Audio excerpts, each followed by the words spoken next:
একটা সরকার যখন সরকার হলো সবচেয়ে বড় মাস্তান, সবচেয়ে বড় মাস্তান। আমি আপনাকে ডাকলাম এদিকে আসেন, আপনি আসলেন না, আমার কিন্তু কিছু করেন নাই।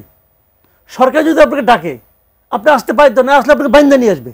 15 দিনের কাছে 8 মাসে করার কোনো যুক্তি নেই, কোনো যুক্তিই নেই। সেই সরকারকে খুব একটা মানে আপনার কি বলবো আমি অ্যাক্টিভ গভর্নমেন্ট আমি বলি না, আমার কাছে নন সিরিয়াস টাইপের গভর্নমেন্ট মনে হয় এটাকে। যে সরকারের যে 1 বছর জুলাই চেতনা নিয়ে যে সরকারের যাত্রা শুরু, সে আসলে কতটুকু প্রত্যাশা পূরণ করতে পেরেছে? আকাশচুম্বী প্রত্যাশার কথা বাদ দিয়ে যদি স্বাভাবিক প্রত্যাশার কথাও চিন্তা করি। দেখেন আমি এই ফাঁকে একটু জুলাই ঘোষণাপত্র নিয়ে একটু বলে নিই, এটা নিয়ে যেহেতু আমি টাচ করার সুযোগ পাইনি। জুলাই ঘোষণাপত্রের ব্যাপারে সরকারের একটা ব্যর্থতা আছে, বড় ব্যর্থতা আছে। বড় ব্যর্থতা হলো এটা কিন্তু ছাত্ররা, তখন এনসিপি হয় নাই, ছাত্ররা কিন্তু গত ডিসেম্বরের 31 তারিখে ঘোষণা করতে চেয়েছিল এবং তারা আরো আগের থেকে দাবি করছিল। দাবি যখন পূরণ না হচ্ছিল তখন তারা বলছিল ঠিক আছে তাহলে আমরাই করে ফেলবো ঘোষণাটা 31শে ডিসেম্বর গত বছরের।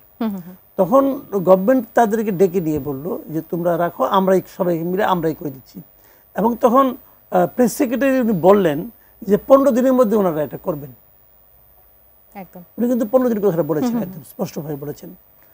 উনি তো বলেছেন তার মানে এটা সরকারের ডিসিশন, তার মানে সরকার ওটা চেয়েছে যে আমরা এটা করব। সরকার চেয়েছে, কোনো সমস্যা নাই। এবং আমি যতটুকু জানি, আমি 2-1টা পলিটিক্যাল পার্টির সঙ্গে কথা বলেছি, তাদের কাছে একটা খসড়া কিন্তু তখনই তারা গভর্নমেন্ট বিভিন্ন পার্টির কাছে পাঠিয়ে দিছে এবং অধিকাংশ পার্টি, পলিটিক্যাল পার্টি এটা অতি দ্রুত গভর্নমেন্টের কাছে আবার দিয়ে দিছে, উনি 15 দিনের মধ্যেই দিয়ে দিছে। তারপরে আবার কথা ছিল ওটা এক্সপার্টদের নিয়ে বসবেন, হয়তো 1-2 জন, যদ্দূর আমি শুনেছি একজন উপদেষ্টাকে দায়িত্ব দেওয়া হয়েছিল যে এই কাজটা আপনি একটু দেখেন ঠিকঠাক। উনি দীর্ঘ সময় নিয়েছেন। 15 দিনের কাজ যে সরকার 8 মাসে করে, সেই সরকারকে খুব একটা মানে আপনার কি বলবো আমি অ্যাক্টিভ গভর্নমেন্ট আমি বলি না, আমার কাছে নন সিরিয়াস টাইপের গভর্নমেন্ট মনে হয় এটাকে।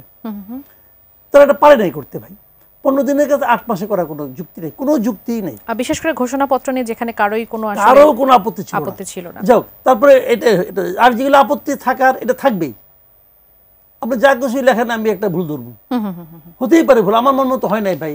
আপনি কি সবাইকে খুশি করতে পারবেন নাকি? পৃথিবীর কেউ পারছে? পারে নাই তো।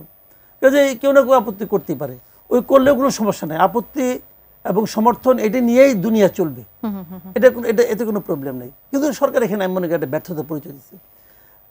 আপনি যখন পরে যে প্রশ্নটা করলেন যে 1 বছরের প্রত্যাশা কতটুকু পূরণ হয়েছে, আমি এই জন্য ওই কথাটা বললাম যে ওইটা কিন্তু প্রত্যাশা ছিল 15 দিনের, তারা তো 15 দিনের প্রত্যাশা মিটাতে 8 মাস লাগছে।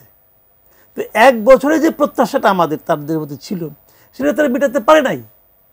কারণ আমি ওইটা আবারও বলি একই কারণ, তারা যে লোক খারাপ তা বলছি না, কিন্তু তারা নন সিরিয়াস টাইপের লোক, তারা বিষয়টাকে সিরিয়াসলি নেয় না, এটা আমার মনে হয়েছে।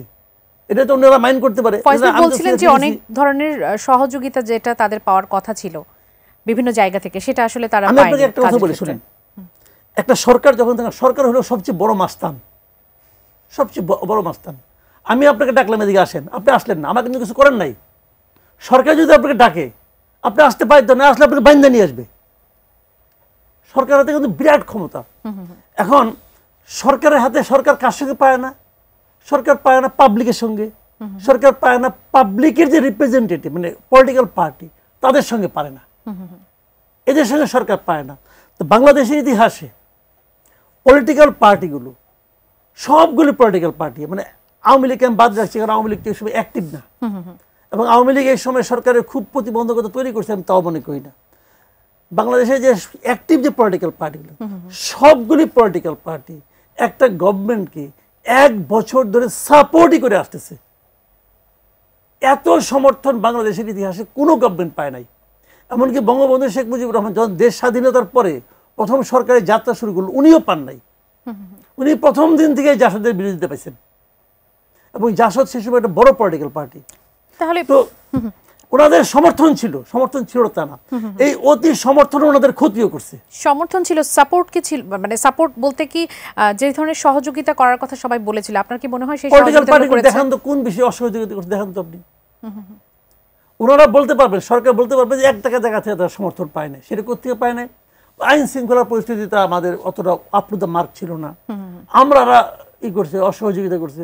তো আমাদের তো সমর্থন আদায় করে আমাদেরকে কন্ট্রোল করা আপনার দায়িত্ব, ওটা তো আমার দায়িত্ব না। আর আপনি যদি মনে করেন এই আমলা আপনি কন্ট্রোল করতে পারতেছেন না, তারপরে গেলেন কে? গেলেন কেন আপনি?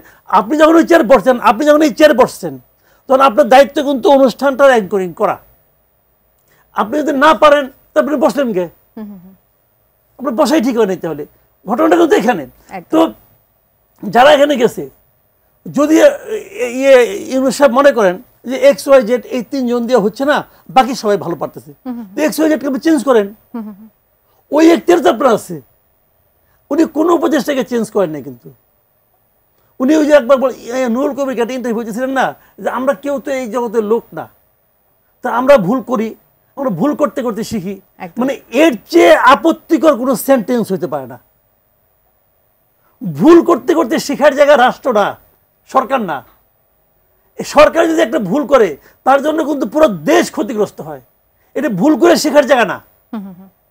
উনি ভুল করে শিখবেন, সবাইকে অন্যদের কিছু বলে না, তারা তো আমার চেয়েও কম জানে, তারাও ভুল করবে। এটা আপনি পারেন না করতে।